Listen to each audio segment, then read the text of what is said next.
Hi friends, welcome to our YouTube channel ఈ study Telugu. నేను మీ నరేష్.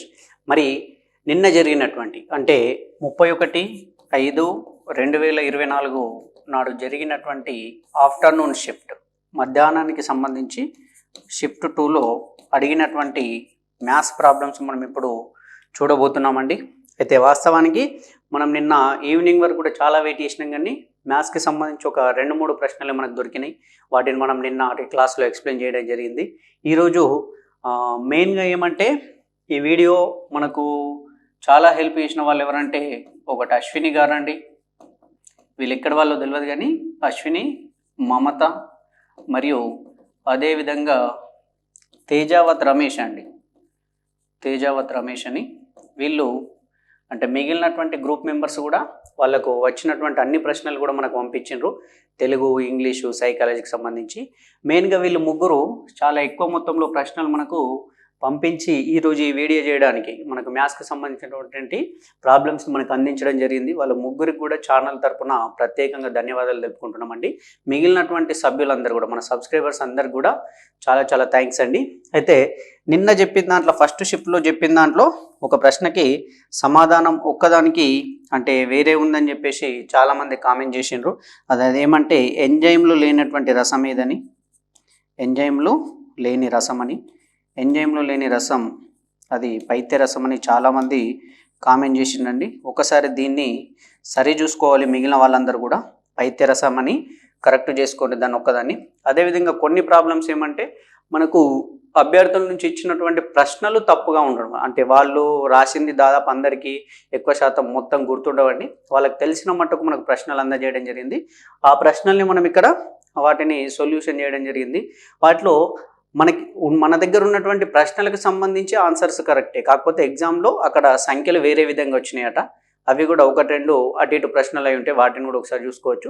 ఇప్పుడు కూడా వీళ్ళు అందించినటువంటి ప్రశ్నలు దాదాపు అన్ని కరెక్టే అని అనుకుంటున్నామండి. వాల్యూస్ ఎక్కడైనా చేంజ్ ఉంటుంది, కానీ చేసేటటువంటి ప్రాసెస్ మాత్రం అదే ఉంటుంది. దాన్ని మనం ఫస్ట్ గమనించాల్సింది అదండి. ఎందుకంటే ఆ రకమైన ప్రశ్న వస్తే ఏ విధంగా చేయాలనేది మనకు తెలియాలి కదా. అక్కడ వాల్యూ 200 ఉన్నది 300 ఉండొచ్చు, 100 ఉండొచ్చు, ఏమన్నా ఉండొచ్చు. దాన్ని బట్టి మనకు ఆన్సర్ చేంజ్ అవుతుంది అంతేగాని ప్రాసెస్ మాత్రం అదే కదా, చేసేటటువంటి విధానం అదే. కాబట్టి మరి నిన్న మ్యాథ్స్కి సంబంధించి ప్రాబ్లమ్స్ ఏ విధంగా వచ్చినాయి మధ్యాహ్నం షిఫ్ట్లో చూద్దాం. సెషన్ 2లో అడిగింది. ఒక గది ఉష్ణోగ్రత 48 డిగ్రీ సెంటీగ్రేడ్ ఉష్ణోగ్రత వద్ద ఉంది. ఉష్ణోగ్రత ప్రతి గంటకి 6 డిగ్రీల చొప్పున తగ్గితే, ప్రతి గంటకి 6 డిగ్రీల చొప్పున తగ్గితే 9 గంటల తర్వాత ఎంత ఉష్ణోగ్రత ఉంటుంది ఆ గదిది. మరి చూడండి, ఫస్ట్ 48 డిగ్రీస్ ఉండే, ప్రతి గంటకి 6 డిగ్రీలు తగ్గుతుంది కదా. 9 గంటలకి 9 × 6 54 డిగ్రీలు తగ్గిపోతుంది. అంటే -54 ఫస్ట్ ప్లస్ 48 ఉండే, 54 నుంచి 48, ఇక్కడ మైనస్ ఉంది, ఇది ప్లస్ ఉంది కాబట్టి మైనస్ ఎక్కువ ఉంది, తీసేస్తే 54 నుంచి 48 తీసేస్తే మనకు 6 కాబట్టి 9 గంటల తర్వాత ఆ గది యొక్క ఉష్ణోగ్రత -6 డిగ్రీలు అండి. -6 డిగ్రీల వద్ద ఉంటుంది. లేదా మనం డైరెక్ట్ చూసుకున్నా కానీ ఫస్ట్ 48 ఉండే, ప్రతి గంటకి 6 తగ్గుతుంది కదా, 6 8లో 48, అంటే 8 గంటలకి 0 డిగ్రీకి వచ్చేస్తుంది. మనకు 9 గంటల వరకు అన్నాడు కాబట్టి ఇంకో -6కి వెళ్ళిపోయి -6 డిగ్రీస్ అనేది మనకు ఆన్సర్స్. ఇట్లా చూసినా కానీ మనకు ఆన్సర్ ఈజీగా తెలిసిపోతుంది. నెక్స్ట్ ఏం అడిగిండట, మొదటి 5 2 అంకెల ప్రధాన సంఖ్యల సగటు అడిగిండట అండి. మొదటి 5 2 అంకెల ప్రధాన సంఖ్యలు. మరి 2 అంకెల ప్రధాన సంఖ్యలు ఏముంది మనకు, ఫస్ట్ 11, మళ్ళీ 12 కాదు, నెక్స్ట్ 13, 14, 15, 16 కావు, మళ్ళీ 17 ప్రధాన సంఖ్య అవుతుంది, మళ్ళీ 19 ప్రధాన సంఖ్య అవుతుంది, 20, 21, 22 కావు, నెక్స్ట్ 23. ఇవి మొదటి 5 2 అంకెల ప్రధాన సంఖ్యలు. వీటి యొక్క సగటు కావాలంటే వీటి రాశుల మొత్తం బై రాశుల సంఖ్య వేయాలి. చూడండి, ఇక్కడ 1 ఉంది, 9 ఉంది అంటే 10కి ఈక్వల్ అయిపోతుంది. 3, 7, 10కి ఈక్వల్ అవుతుంది. అంటే ఇవి రెండింటిని కలిపితే 30, ఈ రెండింటిని కలిపితే 30, 60 + 23 83. 83 బై రాశుల సంఖ్య 5 కాబట్టి 5తో చేస్తే 5 1లో 5, 33 మిగిలింది, 5 6లో 30, 3 మిగిలింది, పాయింట్ పెట్టుకుంటే 30, 5 6లో 30, 16.6 వస్తుందండి. 16.6 అనేది వీటి యొక్క మొదటి 5 2 అంకెల ప్రధాన సంఖ్యల సగటు. నెక్స్ట్ ఏమి ఇచ్చిండట, చతురస్రం మరియు సమాంతర చతుర్భుజాల వైశాల్యాలు సమానం. చతురస్ర భుజం 30 సెంటీమీటర్లు మరియు సమాంతర చతుర్భుజం పొడవు లేకపోతే ఎత్తు ఏదో ఇచ్చిండండి. అంటే మనకు 2 ఆప్షన్లు పంపిండ్రు. ఇక్కడ పొడవు అని ఉండొచ్చు, హైట్ అని ఉండొచ్చు. హైట్ ఇచ్చి హైట్ 40 లేదా పొడవు 45 సెంటీమీటర్స్ లేదా హైట్ 45 సెంటీమీటర్ ఇచ్చి దాని ఎత్తు లేదా భుజం పొడవు లేదా భూమి అన్నట్టు బేస్ భూమి ఎంత అని కూడా అడగచ్చు. రెండిట్లా ఏది అడిగినా ఏం కాదండి. అంటే మనకు ప్రశ్న ఏ విధంగా వచ్చిందనేది తెలుస్తుంది. మరి ఇది ఏమంటే ఒకసారి అబ్జర్వ్ చేయండి. మనకి ఇచ్చినటువంటి ఆప్షన్స్ తోటి మనకు చతురస్ర వైశాల్యం సమాంతర చతుర్భుజ వైశాల్యం సమానం అన్నాడు. చతురస్రం అంటే 4 భుజాల పొడవులు సమానంగా ఉండాలి.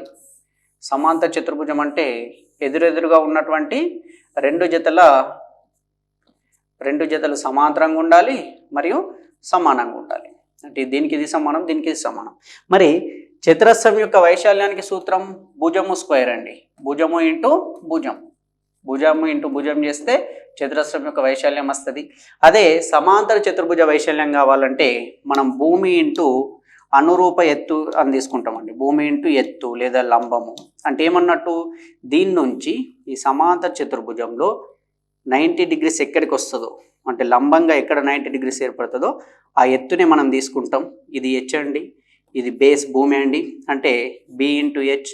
దీంట్లో ఏదో ఒక దాని వాల్యూ ఇచ్చిండు, మిగిలిన దాన్ని కనుక్కోమన్నాడు. ఫర్ సపోజ్ మీకు ఎగ్జామ్లో పొడవు ఇచ్చి ఎత్తు కనుక్కోమన్న ఆన్సర్ వస్తుంది. దీన్నే ఎత్తుగా ఇచ్చి భూమిని కనుక్కోమన్నా కానీ మనకు ఆన్సర్ వస్తుంది. ఇప్పుడు చూడండి, ఇక్కడ మనకు చతురస్రం యొక్క భుజం 30 సెంటీమీటర్లు అన్నాడు. అంటే ఇది 30, ఇది 30, ఇటు 30, ఇటు 30 ఉంటుందండి. మనకి చతురస్రం యొక్క వైశాల్యం ఏమనుకున్నాం, భుజం ఇంటూ భుజం కదా. అంటే 30 స్క్వేర్ చేస్తే అది 900. ఈ వైశాల్యము దీని వైశాల్యానికి సమానం కదా. అంటే ఈ మొత్తం వైశాల్యానికి ఇక్కడ వచ్చినటువంటి 900 దీనికి సమానం అని మనకు ఆల్రెడీ ప్రశ్నలో ఇచ్చిండు. కాబట్టి ఇది బి ఇంటూ హెచ్. దీంట్లో ఒక దాని విలువ ఇచ్చిండు. ఫర్ సపోజ్ బి విలువ ఇచ్చిండు అనుకుందాం. ఇది 45 ఇంటూ హెచ్ ఈక్వల్ టు 900. అయితే ఎత్తు ఎంత, 900/45. చూడండి, 45 రెంట్లో 90, ఇక్కడ 0 మిగిలిపోయింది కాబట్టి 0. అంటే దాని ఎత్తు 20 సెంటీమీటర్లు అండి. దాని ఎత్తు 20 సెంటీమీటర్ల ఆన్సర్ అవుతుంది. ఒకవేళ ఇక్కడ మీకు ఎగ్జామ్లో ఎత్తు 45 ఇచ్చినా కానీ దాని యొక్క భూమి కూడా 20 సెంటీమీటర్లు అవుతుంది. అంటే హెచ్ అడిగిండో బి అడిగిండో ఇద్దరు, ఒకళ్ళు హైట్ అని పంపిర్రు, ఒకళ్ళు భూమి అని పంపిర్రు, అంటే బేస్ అని పంపిర్రు. కాబట్టి మీకు ఏది అడిగినా దాని ఆన్సర్ 20 సెంటీమీటర్లు అవుతుందండి. రైట్, నెక్స్ట్ చూద్దాం. 22.5 సెంటీమీటర్లు చుట్టుకొలతగా గల ఒక క్రమ బహుభుజిలో ఒక భుజం పొడవు 2.5 సెంటీమీటర్లైన మొత్తం భుజాల సంఖ్య ఎంత, దాంట్లో ఎన్ని భుజాలు ఉన్నాయని అడిగిండండి. క్రమ బహుభుజి అంటే అన్ని భుజాల పొడవులు సమానంగా ఉంటే దాన్ని క్రమ బహుభుజి అంటారు. క్రమ అంటేనే అర్థం అదండి. ఆ బహుభుజిలో ఉన్నటువంటి భుజాల పొడవులు అన్నీ సమానంగా ఉంటే ఆ బహుభుజి క్రమ బహుభుజి అవుతుంది. మరి అంటే ఏమన్నట్టు దాని అర్థము, ప్రతి భుజం కూడా 2.5 సెంటీమీటర్లు ఉంది. మనకు చుట్టుకొలత అంటే ఏమండి, చుట్టుకొలత అంటే ఈ భుజాల పొడవులు అన్ని భుజాల పొడవుల్ని కలిపితే దాన్ని చుట్టుకొలత అంటారు. ఫర్ ఎగ్జాంపుల్ త్రిభుజం ఉందనుకోండి, ఇక్కడ ఉన్నటువంటి భుజం పొడవు, ఈ భుజం పొడవు, ఈ భుజం పొడవు అంటే ఇక్కడ స్టార్ట్ అయ్యి ఇక్కడ నుండి ఇక్కడికి వస్తే దాని చుట్టుకొలత అవుతుంది. అదే చతుర్భుజం ఉంటే ఇక్కడ స్టార్ట్ అయ్యి ఈ భుజం పొడవు, ఈ భుజం పొడవు, ఈ భుజం పొడవు, ఈ భుజం పొడవు ఇవన్నిటిని కలిపితేనే మనకి దీని చుట్టుకొలత వస్తుంది. అట్లనే ఈ క్రమ బహుభుజి అన్నాడు. అంటే అన్ని భుజాలు సమానంగా ఉన్నాయి, అన్ని భుజాల పొడవులు సమానంగా ఉన్నాయి. ప్రతి దానిది కూడా భుజం పొడవు ఏనే అంటే 2.5నే ఇట్లా ఉన్నాయి.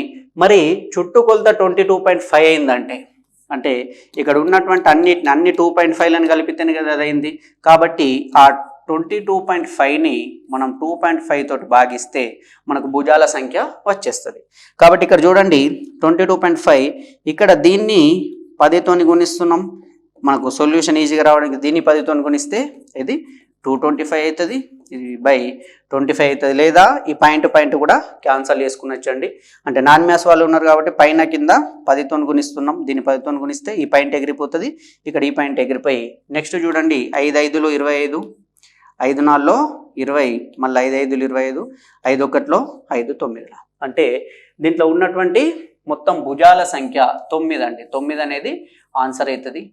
రైట్, లేదా మీరు కొద్దిగా ఆలోచించినా కానీ దీన్ని 25 అనుకుంటే ఇది 225 అనుకుంటే కదా, ఒక అంకె తర్వాతనే పాయింట్లు ఉన్నాయి కదా రెండింటి కూడా 25 × 10 చేస్తే 250 అండి. మనకి ఇంకొక 25 తక్కువ ఉంది కదా, కాబట్టి 225 కావాలంటే ఇది 10, 25ని 10తో గుణిస్తే 250, మనకు ఒకటి తక్కువ ఉంది కాబట్టి 10 నుంచి ఒకటి పోతే 9 అనేది మన ఆన్సర్ అవుతుంది.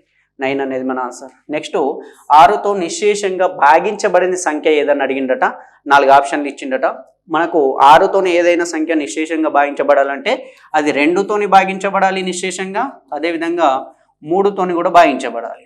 ఎందుకు 2 3 6 కాబట్టి 2తోని 3తోటి రెండిటితోటి ఒక సంఖ్య భాగించబడితే ఆ సంఖ్య 6తోని భాగించబడుతుంది. అంటే మనకి నిన్న ఇచ్చినటువంటి 4 ఆప్షన్లలో ప్రతి ఆప్షన్ 2తోటి భాగించబడి 3తోని కూడా భాగించబడితే అది 6తో భాగించబడుతుంది. అట్లా రెండిట్లలో ఏదైనా ఒకదానితో భాగించబడకపోతే అది 6తోని భాగించబడని సంఖ్య అవుతుంది. మరి నిన్న ఆప్షన్స్ ఇవి ఇచ్చిండైతే మనకు తెలియదు. కాకపోతే 6 యొక్క భాజనీయత సూత్రం మాత్రం 2తోని 3తోని రెండిటితోని భాగించబడితే 6తోని భాగించబడుతుంది. నెక్స్ట్ ఏం అడిగిందట, ఒక కప్పు టీని చేయడానికి 75 మిల్లీలీటర్ల పాలు అవసరం. ఒక కప్పు టీ చేయడానికి 75 మిల్లీలీటర్ల పాలు కావన్నట. అయినా 12 లీటర్ల పాలతో ఎన్ని కప్పుల టీని తయారు చేయవచ్చు? మరి చూడండి, మనకు ఒక కప్పు టీ తయారు చేయాలంటే 75 మిల్లీలీటర్ పాలు అవసరం. మన దగ్గర ఉన్నటువంటిది 12 లీటర్ల పాలు. చూడండి, 1 లీటర్ అనేది 1000 మిల్లీలీటర్లు అండి. 1 లీటర్ అనేది 1000 మిల్లీలీటర్లు. మరి మనకు ఒక కప్పు కావాలంటే 75 మిల్లీలీటర్ కావాలి. మన దగ్గర ఉన్నది 12 లీటర్లు అంటే 12 × 1000. 12 × 1000 అంటే ఏమన్నట్టండి? 12 × 1000 అంటే 12,000 లీటర్ల 12,000 మిల్లీలీటర్ల 12,000 మిల్లీలీటర్ల పాలు ఉంది. మనకు ఒక కప్పుకి 75 మిల్లీలీటర్లు కావాలి.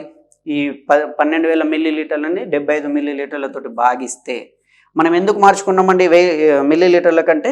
మనకి ఇచ్చింది ఇది మిల్లీలీటర్లలో ఉంది, ఇది లీటర్లలో ఉంది కాబట్టి దీన్ని కూడా మిల్లీలీటర్లలోకి మార్చేసుకున్నాం. ఇప్పుడు 15 ఎక్కంలో చూడండి, 15 5ల 75, 15 8ల 120, 2 సున్నాలు ఉన్నాయి కదా, 2 సున్నాలు, మళ్ళీ 5 1 5, ఇక్కడ 5 1 5, 3 మిగిలింది, 5 6లో 30, 0. మనం ఎన్నండి 160 కప్పుల టీని తయారు చేయొచ్చండి. 160 అనేది మన ఆన్సర్ అవుతుంది. అంటే ప్రశ్న ఇట్లనే ఉంటే, ఒకవేళ ఇక్కడ ఏమన్నా వాల్యూ చేంజ్ ఉంటే మీ ఆన్సర్ వేరేస్తుంది. మనకు తెలిసిన ఇన్ఫర్మేషన్ ప్రకారం, మనకు మన సబ్స్క్రైబర్లు ఇచ్చిన దాని ప్రకారం ప్రశ్న ఈ రూపంలోనే ఉందట. ఈ రూపంలో ఉన్నప్పుడు మాత్రం ఆన్సర్ 160 అవుతుందండి. రైట్, నెక్స్ట్ చూద్దాం. x = 2 y = 1 అయినా -x² - 2y + 4 విలువ ఎంత అన్నాడండి.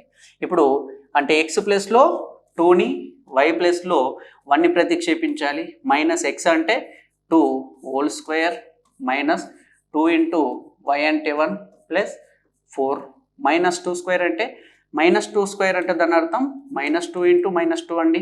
నాన్ మ్యాథ్స్ వాళ్ళు ఉన్నారు కాబట్టి చూడండి, మైనస్ ఇంటూ మైనస్ ప్లస్ అవుతుందండి. అంటే -2² విలువ +4, -2 × 1 అంటే -2 + 4, 4 + 4 8, 8 నుంచి 2 పోతే మనకు 6 అండి. దీని ఆన్సర్ 6. ఒకవేళ మీకు ఇక్కడ ఆప్షన్ -2 ఉన్నా కానీ, x = -2 ఉన్నా కానీ, అప్పుడు ఏమవుతుంది?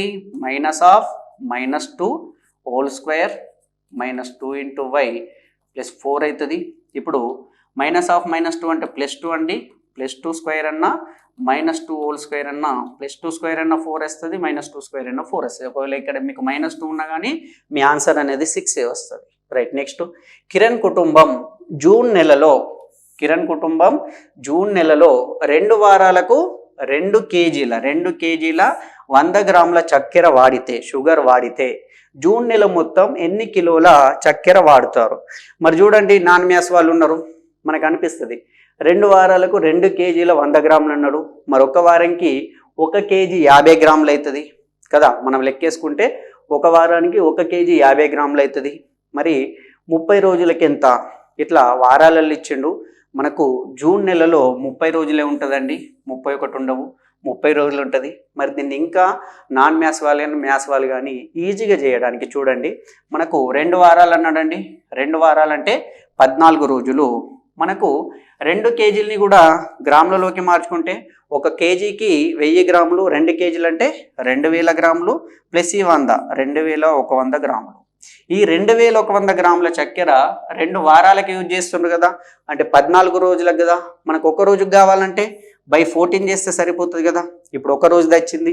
ఇప్పుడు మనకు ఎంతది కావాలి, జూన్ నెల మొత్తం అడిగిండు. ఇక్కడ మనకు 2100 డివైడెడ్ బై 14 చేస్తే మనకు ఒక్క రోజుకు కావాల్సినటువంటి చక్కెర వచ్చింది. ఎందుకు, మనకు 2 వారాలకు 2100 గ్రాముల చక్కెర వాడుతుండ్రు.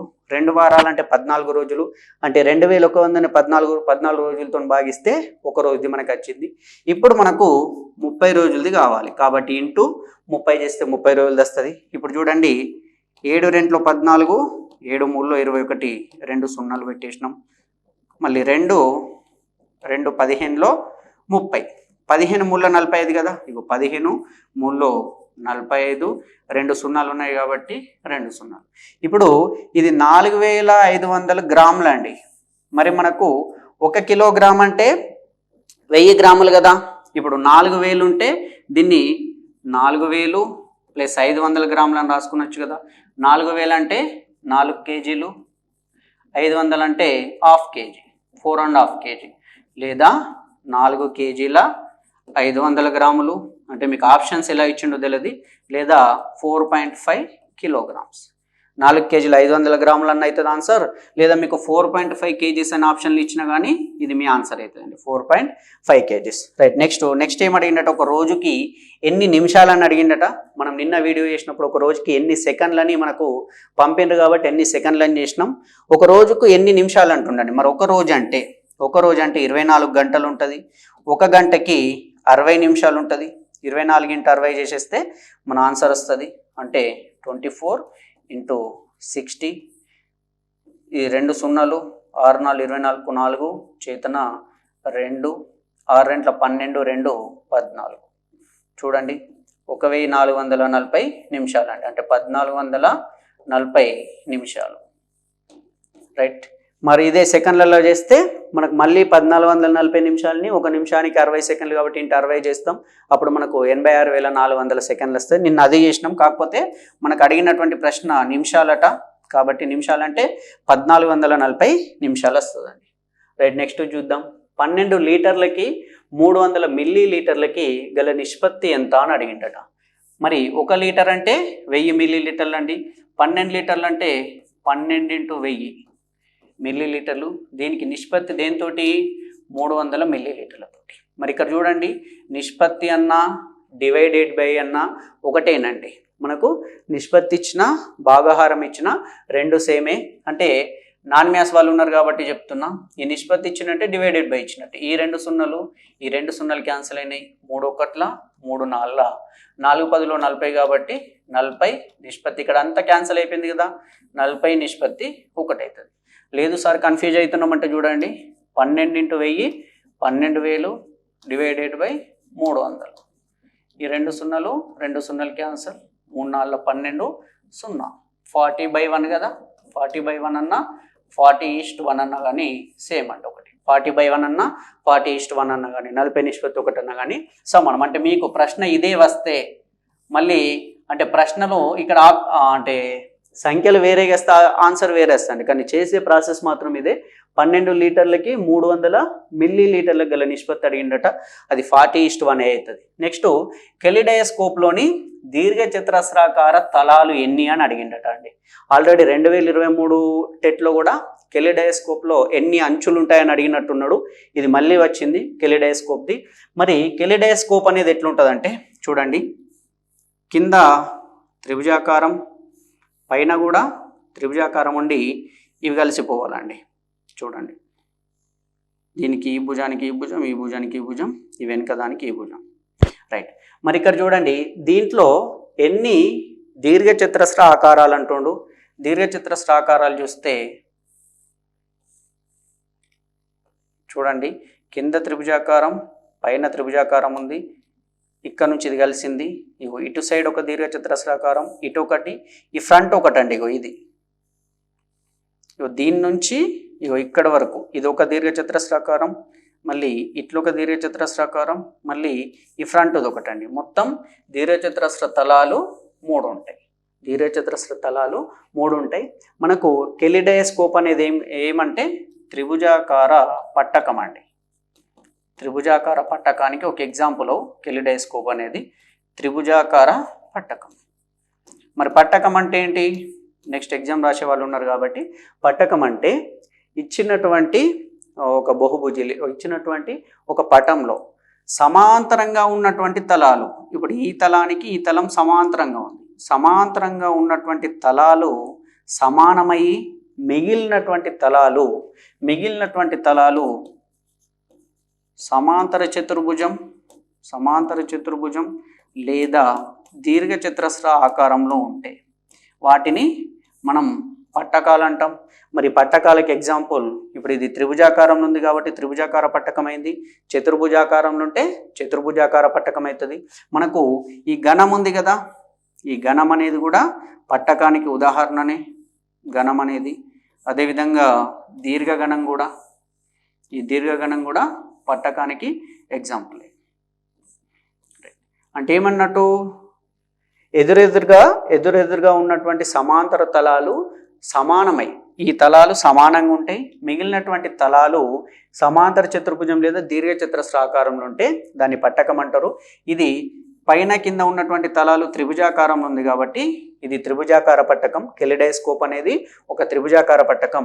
దీంట్లో దీర్ఘచతురస్రాకార తలాలు 3 ఉంటాయండి. మనకు ఆన్సర్ 3 అనేది కరెక్ట్ ఆన్సర్. నెక్స్ట్, ప్రస్తుతం తల్లి వయసు కూతురి వయసు కంటే 2.5 రెట్లు ఎక్కువ. 5 సంవత్సరాల తర్వాత వారి వయసులో మొత్తం 45 సంవత్సరాలు అయినా ప్రస్తుతం కూతురి వయసు ఎంత అనేది ప్రశ్న వచ్చిందట అండి. చూడండి, ఇక్కడ కూతురు, ఇక్కడ తల్లిని తీసుకుందాం. ప్రస్తుతం కూతురి వయసు ఎక్స్ అనుకుంటాం, ఇది ప్రజెంట్. మనకేమని ఇచ్చిండు, ప్రస్తుతం తల్లి వయసు కూతురు వయసు కంటే 2.5 రెట్లు ఎక్కువ కదా, కాబట్టి 2 1/2 ఇంటూ ఎక్స్. 2 1/2 అంటే 2 2 4 + 1. దీన్ని 5/2 ఎక్స్ అని రాసుకునొచ్చు కదా. 5/2 ఎక్స్ అంటే ప్రజెంట్ కూతురు వయసు ఎక్స్ ఉంది, తల్లి యొక్క వయసు 5/2 ఎక్స్ ఉంది. మనకేమన్నాడు, 5 సంవత్సరాల తర్వాత +5 years. 5 సంవత్సరాల తర్వాత ఏమవుతుంది, x + 5 అవుతుంది కూతురి వయసు. అదే తల్లి వయసుకి వస్తే 5/2 x + 5 అవుతుంది 5 సంవత్సరాల తర్వాత. కాకపోతే ఏమంటుండు, 5 సంవత్సరాల తర్వాత వీరిద్దరి వయసులో మొత్తం, మీకు ఈ మొత్తం 45 సంవత్సరాలు అన్నాడు. అంటే x + 5 + 5/2 x + 5 = 45 అని చెప్పేసి చెప్పిండండి. రైట్, ఇప్పుడు ఈ రెండుని మనం కామన్గా తీసుకుంటే, ఎందుకు 2 కేవలం దీనికే చెందుతుంది కదా. మనకు ఒకవేళ అటు తీసుకెళ్ళాలి 2 అంటే వీటన్నిటికీ సమానంగా కామన్ ఉన్నప్పుడే ఆపోజిట్ డైరెక్షన్కి తీసుకెళ్ళచ్చు. కాబట్టి 2ని కామన్ తీస్తే, ఇక్కడ 2ని కామన్ తీస్తే ఇక్కడ చూడండి 5 + 5 10 అని రాసుకున్నట్టు. అంటే ఇదేమవుతుంది, x + 5x/2 + 10 అవుతుందండి. దీని నుంచి 2ని కామన్ తీసినాం, 2ని కామన్ తీస్తే ఇది 2x + 5xకి ఆల్రెడీ 2 ఉంది కదా, ఇది 5x అలానే ఉంటుంది, ప్లస్ 10 × 2 20 = 45. ఈ 2 అటు తీసుకెళ్తే 45ని గుణిస్తుంది. 2x + 5x 7x, 7x = 45 × 2 90. ఈ 20ని తీసుకెళ్తే -20. అప్పుడు 7x = 70 అవుతుందండి. 7 1 7 10. x విలువ 10. అంటే మనం x అంటే ఎవరి విలువ అనుకున్నాం, x అనేది కూతురు వయసు కాబట్టి కూతురు యొక్క వయసు 10 సంవత్సరాలు. 10 సంవత్సరాలు అనేది మన ఆన్సర్ అవుతుందండి. ఇప్పుడు దీన్ని బట్టి ఒకసారి టాలీ చేసుకోండి. ప్రస్తుతం తల్లి వయసు కూతురి వయసు కంటే 2.5 రెట్లు ఎక్కువ. 10కి 2.5 రెట్లు ఎక్కువ అంటే 10 × 5/2 కదా, 2 5లో 10 కాబట్టి 25. 10కి 2.5 రెట్లు ఎక్కువ 25. 5 సంవత్సరాల తర్వాత ఈమెకు 15 సంవత్సరాలు అవుతుంది, ఈమెకు 30 సంవత్సరాలు అవుతుంది. వీరిద్దరి వయసులో మొత్తం 15 + 30 45 సంవత్సరాలు. వీరిద్దరి వయసులో మొత్తం 45 సంవత్సరాలు అవుతుంది. ఇట్లాంటి ప్రాబ్లం వచ్చినప్పుడు మనం ఆల్రెడీ క్లాస్ చెప్పినాం, ఆప్షన్స్ నుంచి పోతే మీకు ఆన్సర్ ఈజీగా వస్తుంది అండి. ఎందుకంటే ఈ వయసులో ప్రాబ్లం వచ్చినప్పుడు నాన్ మ్యాథ్స్ వాళ్ళు ఇదంతా కన్ఫ్యూజ్ అవుతారు కాబట్టి ఆప్షన్ని పట్టుకొని పోవాలి. ఒకవేళ మీకు 10 సంవత్సరాలు ఉంటే నెక్స్ట్ 5 సంవత్సరాల తర్వాత 15 అవుతుంది. తల్లి 2.5 రెట్లు ఎక్కువ అంటే 25 ఉంటుంది. నెక్స్ట్ 5 సంవత్సరాల తర్వాత 30 అవుతుంది. 15 + 30 45కి ఈక్వల్ అయింది కాబట్టి మనకు ఆప్షన్లో 10 కనిపించగానే ఆన్సర్ అనేది తెలుస్తుంది. మిగిలిన వాటితోటి టాలీ చేసుకోవాలి. రైట్, నెక్స్ట్ చూద్దాం. ఒక సమగణం యొక్క భుజాన్ని 3 రెట్లు చేస్తే దాని సంపూర్ణ తల వైశాల్యం ఎన్ని రెట్లు పెరుగుతుంది? మరి అక్కడ మనకు ఇచ్చినటువంటి అభ్యర్థి దాని వైశాల్యం ఎన్ని రెట్లు అని ఇచ్చిండండి. మరి సంపూర్ణ తలమా ఏమని ఇయ్యలే, లేకపోతే ఘనపరిమాణమా అని కూడా చెప్పలేం. సంపూర్ణ తల వైశాల్యం అయితే సమగణం అంటే ఏంటండి? అన్ని భుజాల పొడవులు సమానంగా ఉన్నటువంటి దీర్ఘగణమే సమగణం. భుజాల పొడవులు అంటే పొడవు వెడల్పు ఎత్తులు వేరువేరుగా ఉంటే దీర్ఘగణం అవుతుంది. పొడవు వెడల్పు ఎత్తు 3 సమానమైపోతే సమగణం అవుతుంది. మరి సమగణం యొక్క సంపూర్ణ తల వైశాల్యం 6l². మనకేమంటుండు? భుజాన్ని 3 రెట్లు చేస్తే అంటే ఎల్ని 3 రెట్లు 3l చేస్తే అప్పుడు దీని సంపూర్ణ తల వైశాల్యం 6 అలానే ఉంటుంది. ఇప్పుడు ఎల్ మారిపోతుంది, ఎల్ 3l లాగా మారిపోతుంది కదా, కాబట్టి 3l². ఇప్పుడు చూడండి 6l² అలానే ఉంటుంది. అంటే మళ్ళీ ఈ 6 అలానే 3l² అంటే చూడండి 3² × l², 3² అంటే 9, l²కి l². చూడండి మనం 6l² తోటి 6 × 9 54l² పోలుస్తున్నామండి. ఇటు సైడ్ 6l² ఉంది, ఇటు సైడు 54l² ఉంది. చూడండి l² క్యాన్సల్, నిష్పత్తి ఉంది కదా, డివైడెడ్ బై అన్నట్టే. 6 1 6 9 54. అంటే ఒకటి ఉన్నది 9 రెట్లు పెరుగుతుందండి. ఒకటి ఉన్నది 9 రెట్లు పెరుగుతుంది. మనకు ఆన్సర్ ఎన్ని రెట్లు పెరుగుతుంది? దాని సంపూర్ణ తల వైశాల్యం ఎన్ని రెట్లు పెరుగుతుందంటే 9 రెట్లు పెరుగుతుంది. ఒకవేళ మనకు సంపూర్ణ తల వైశాల్యమే పరీక్షలో మీకు అడిగి ఉంటే దాని ఆన్సర్ మాత్రం 9 రెట్లు పెరుగుతుందండి. ఒకవేళ మీకు ఇది కాకుండా ఘనపరిమాణం అడిగి ఉంటే ఘనపరిమాణం అనేది l³ అండి. అంటే పొడవు ఇంటూ వెడల్పు ఇంటూ ఎత్తు మనకు 3 సమానంగా ఉంటాయి కాబట్టి l³ అవుతుంది. l³ అనేది 3l³ అవుతుంది అన్నట్టు. అప్పుడేమవుతుంది? l³ 3³ అంటే 27l³. l³ క్యాన్సల్, 1:27 అంటే ఒకటి ఉన్నది 27 రెట్లు పెరుగుతుంది. ఒకవేళ ఘనపరిమాణం కనుక మీకు అడిగి ఉంటే 27 రెట్లు పెరుగుతుంది. మీకు అడిగింది సంపూర్ణ తల వైశాల్యం అయితే మీకు 9 రెట్లు పెరుగుతుందండి. మీరు ఇంకోటి ఆలోచించండి, సమగణం ఇచ్చినప్పుడు సంపూర్ణ తల వైశాల్యం ఎన్ని రెట్లు అంటే ఇక్కడ ఇచ్చిన దాన్ని స్క్వేర్ చేసుకుంటే మనకు డైరెక్ట్ ఆన్సర్ వస్తుందండి. కాకపోతే మనకు కాన్సెప్ట్ మొత్తం తెలిసినప్పుడు దీన్ని స్క్వేర్ చేయాలి అనేటటువంటిది మనకు అర్థమవుతుంది. ఎందుకు స్క్వేర్ చేస్తున్నామంటే ఇక్కడ 6l² ఉంటుంది, ఇక్కడ 6l² ఉంటుంది. మనకు ఈ మధ్యలో వచ్చిన దానికి స్క్వేరే కదా ఎక్స్ట్రా పెరిగేది, అంటే ఈ 3దే కదా 3². 9 ఒకవేళ ఇక్కడ 4 ఇస్తే 16, 5 ఇస్తే 25 ఆ రూపంలో వస్తుంది. మనకు 9 అనేది ఆన్సర్ అవుతుందండి. నెక్స్ట్, ఒక త్రిభుజం బాహ్య కోణం 120 డిగ్రీలు, దాని అంతరాభిముఖ కోణాలలో ఒక కోణం 70 డిగ్రీలు అయినా త్రిభుజం అన్నాడు. దీని బాహ్య కోణం అంటే బయట గీసేది, ఈ బయట ఉన్నటువంటి కోణం అట 120 డిగ్రీలట, ఇక్కడ ఏర్పడేటటువంటి కోణం. దాని అంతర అభిముఖ కోణాలు, అంతర అభిముఖం అంటే ఆపోజిట్లు ఉండేటి, అంతరంగా ఉండాలి, దీనికి ఆపోజిట్గా ఉండాలి. ఇక్కడ ఏర్పడేటటువంటి కోణాలు అంతర అభిముఖ కోణాలు అయితే దీనికి ఈ అంతర అభిముఖ కోణాలలో ఒక కోణం 70 డిగ్రీలు అయినా ఇంకొక కోణం దీని విలువ ఎంత అని అడిగిండండి. మరి దీని విలువ ఎంత అంటే మనం త్రిభుజ ధర్మాలు ఆల్రెడీ క్లాస్లో చెప్పుకున్నాం. త్రిభుజ ధర్మాల ప్రకారం త్రిభుజంలోని ఏ వైపు అన్నా కానీ భుజాన్ని పొడిగిస్తే ఏర్పడేటటువంటి బాహ్య కోణం అనేది దాని అంతరాభిముఖ కోణాల మొత్తానికి సమానం. అంటే 70 ప్లస్ మనకు కావాల్సినటువంటి కోణం అనేది 120 డిగ్రీలు కావాలి. 120 డిగ్రీల నుంచి ఆల్రెడీ ఒక కోణం 70 డిగ్రీలు అయింది. నెక్స్ట్ మిగిలిన కోణం కావాలంటే 120 - 70 50 డిగ్రీలు అవుతుందండి. అంటే ఇక్కడ 50 డిగ్రీస్ ఉంటుంది. ఎందుకు? ఇవి రెండు కలిపితే మనకి ఇది రావాలి, అది రూల్, త్రిభుజం యొక్క ధర్మం. కాబట్టి ఈ 70 + 50 అనేది 120 కావాలి. కాబట్టి మన ఆన్సర్ 50 డిగ్రీస్ అండి. రైట్. నెక్స్ట్ ఇది HDA అక్షరాలలో ఒకటి కంటే ఎక్కువ సౌష్ఠవ రేఖలు కలిగిన అక్షరం ఏది? సౌష్ఠవ రేఖలు అంటే ఏదైనా ఒక పటం కానీ అక్షరాన్ని తీసుకొని దాన్ని ఒక రేఖతోటి ఖండిస్తే రెండు వైపులా సమానంగా వస్తే దాన్ని సౌష్ఠవ రేఖ అంటారు. ఇప్పుడు D అనేదాన్ని తీసుకుంటే డీకి సౌష్ఠవ రేఖ ఇట్లా ఒకటి ఉంటుందండి. ఇప్పుడు అటు ఇటు సమానం అవుతుంది. వేరే ఏ రకంగా సౌష్ఠవ రేఖని గీసినా కానీ సమానం కావు. డీకి ఉన్నటువంటి సౌష్ఠవ రేఖల సంఖ్య 1. నెక్స్ట్ ఏ ఇచ్చిండు కదా, మరి ఏకు ఉన్నటువంటి సౌష్ఠవ రేఖల సంఖ్య ఇట్లా గీస్తే రెండు వైపులా సమానంగా ఉంటుందండి. దీనికి కూడా 1. నెక్స్ట్ హెచ్ని తీసుకుంటే హెచ్ అనేటటువంటి దాన్ని తీసుకుంటే దీన్ని ఇట్లా మధ్యలోకి వెళ్ళి ఖండిస్తే అటు సైడ్ ఇటు సైడ్ సేమ్ ఉంటుంది. ఇంకోటి ఈ మధ్యలోకి వెళ్ళి ఖండించినా కానీ ఈ మధ్యలోకి వెళ్ళి సౌష్ఠవ రేఖని గీసినా మనం ఈ మధ్యలోకి వెళ్ళి గీసినా పైన కింద సేమ్ ఉంటాయి. అంటే దీనికి 1 2 మనకి ఏం అడిగిండు, 1 కంటే ఎక్కువ సౌష్ఠవ రేఖలు కలిగినటువంటి అక్షరం ఏదన్నాడు. కాబట్టి మన ఆన్సర్ హెచ్ అవుతుందండి. హెచ్ అనేటటువంటి అక్షరం 1 కంటే ఎక్కువ సౌష్ఠవ రేఖల్ని కలిగి ఉంటుంది. రైట్, నెక్స్ట్ చూద్దాం. మనకు 1 కంటే ఎక్కువ వస్తే చాలు, వచ్చేసింది. 100 మిలియన్లని రాయమన్నాడట అండి. 100 మిలియన్లని రాయండి అనేటటువంటి ఆప్షన్ ఇచ్చిండట. మరి 100 మిలియన్లు ఎలా రాయాలి సార్? ఇది కన్ఫ్యూజ్ అవుతూ ఉంటారు చాలామంది. కాకపోతే మనకు 1 మిలియన్కి ఎంత అనేది తెలియాలి. 1 మిలియన్కి 10 లక్షలు అండి. ఫస్ట్ 10 లక్షలని రాసుకుందాం. నాన్ మ్యాథ్స్ వాళ్ళు ఉన్నారు కదా, వాస్తవానికి 10 లక్షలు అంటే ఒకటి పక్కకు 6 సున్నాలు ఉంటాయి. లక్ష అంటే 5 సున్నాలు ఉండాలి. లేదు సార్ నాన్ మ్యాథ్స్ మాకు ఎన్ని సున్నాలు వస్తే కూడా తెలియదని అనుకుంటే ఒకసారి చూడండి. మనం 10 లక్షలు రాయాలంటే 1, 10, 100, 1000, 10,000, లక్ష. 10 లక్షలు అంటే ఒకటి పెట్టేస్తే 10 లక్షలు అయిపోతుంది. చూడండి, 1, 10, 100, 1000, 10,000, లక్ష, 10 లక్షలు. ఇప్పుడు మనకు 1 మిలియన్ అయితే 10 లక్షలు అవుతుండే, అంత అయిపోయింది. కానీ ఇక్కడ ఎన్ని మిలియన్లు ఉన్నాయి? 100 కదా, అంటే దీని 1 × 100నే కదా. అంటే ఇక్కడ మీరు అబ్జర్వ్ చేయండి, మనం 10 × 10 అని ఉంటే 100 అని రాసుకుంటాం. 10 10లో 100.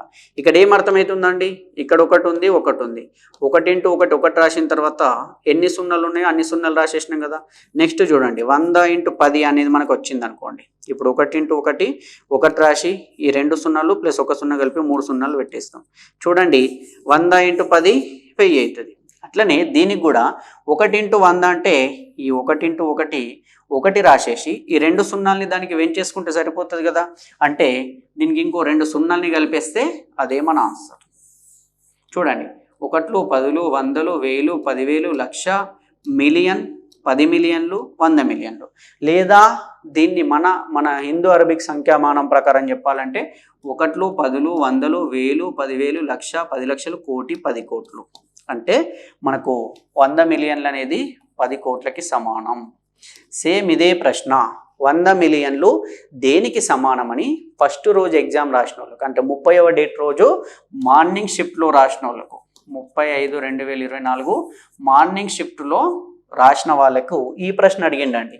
100 మిలియన్లు దేనికి సమానం అని అడిగిండు. అది 10 కోట్లకి సమానం. మీకేం చేసిండు, 100 మిలియన్లని రాయమన్నాడు. అక్షరాలు అంటే సంఖ్యలలో రాయమన్నాడు కాబట్టి ఇది 10 కోట్లు వచ్చేటట్టు మనం రాసుకోవాలి. రైట్, నెక్స్ట్ అది అతి చిన్న 2 అంకెల ప్రధాన సంఖ్యకి అతి పెద్ద 4 అంకెల సంఖ్యకు గల గసాబా అడిగిండట అండి.